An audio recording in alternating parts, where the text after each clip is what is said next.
This past week, all the EastIdahoNews.com staff received a company-wide email reminding us that daylight saving time ends this Sunday at 2 a.m. Now, we share our building with Riverbend Communications, a group of 5 radio stations. In the email, the on-air staff for the radio stations were instructed to remind their audience, that's you, about the time change over the next few days. The person who sent the email also seemed to be making a concerted effort to ensure all the automation systems that control on-air content and clocks were ready for the time change. Would it be possible to update the clocks on Sunday so that Monday morning, half of us are not saying the incorrect time? That's the question that was asked in this email. Several thoughts ran through my mind as I read the email.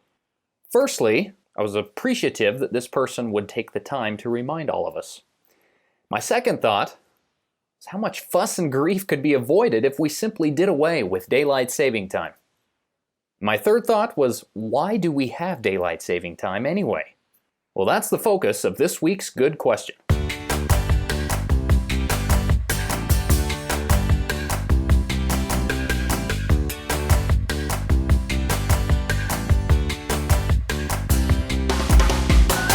Initially, I took note of the phrase daylight saving time. I've always called it daylight savings time. Which is correct? Well, I found the answer indirectly. My research began with the discovery of Dr. David Prerau.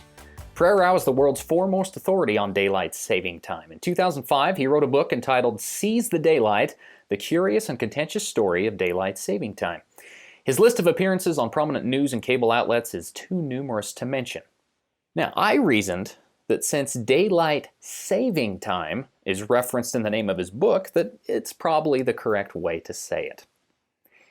I did reach out to him for comment, however, he responded, so I asked him point blank, which reference is correct? No one will shoot you if you use the wrong one, but the correct way to say it is daylight saving, without the S. And the reason is it's a time for saving daylight. Okay, so if that's true, why at this time of year do we say daylight saving time is ending? Since the number of daylight hours between November and March is decreasing, aren't we actually saving daylight during those months? Well, I wish I'd thought to ask David that question.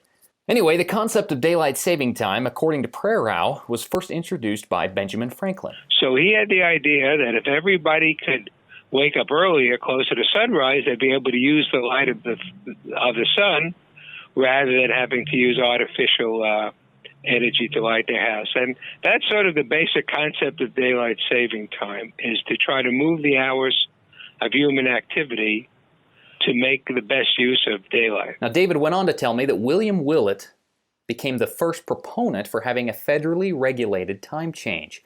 In 1907, Willett lived in a suburb of London, England. Prerau says that every morning after sunrise, Willett would go on a horseback ride in the country. He observed that no one else was awake at that time. So he had the idea if you can move the clocks forward, you can get people to wake up at what they think is the same time, but it's really an hour closer to sunrise and making better use of the daylight. Willett then submitted his idea to Parliament, where it was considered and rejected for 8 years in a row. Willett died in 1915. But in 1916, it was the middle of World War I, the Germans were fighting the British, and the Germans had heard of this British idea of daylight saving time, and they thought it would save energy for the wartime effort. And so they put in daylight saving time first. Now, the United States implemented daylight saving time when they joined the war effort in 1918. Prerau says daylight saving time has had a contentious history ever since. Farmers, apparently, have been the leading group against it from the beginning. But people in urban areas often seem to like it. Prior to 1966, daylight saving time has been inconsistently observed in the United States. When Congress passed the Uniform Time Act, daylight saving time became a federally regulated time change. The most recent change came in 2005 when Congress extended daylight saving time. Since 2007, daylight saving time in the U.S. has begun in March and ended in November. This, of course, is all based on information gathered from Google. So with such a long and turbulent history, brings us full circle to the question I first posed. Why do we have daylight saving time? That question is still being debated today.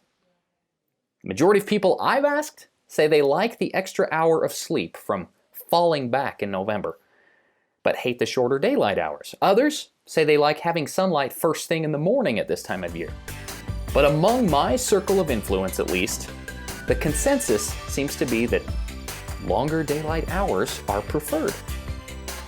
On that note, don't forget to fall back this Sunday at 2 a.m.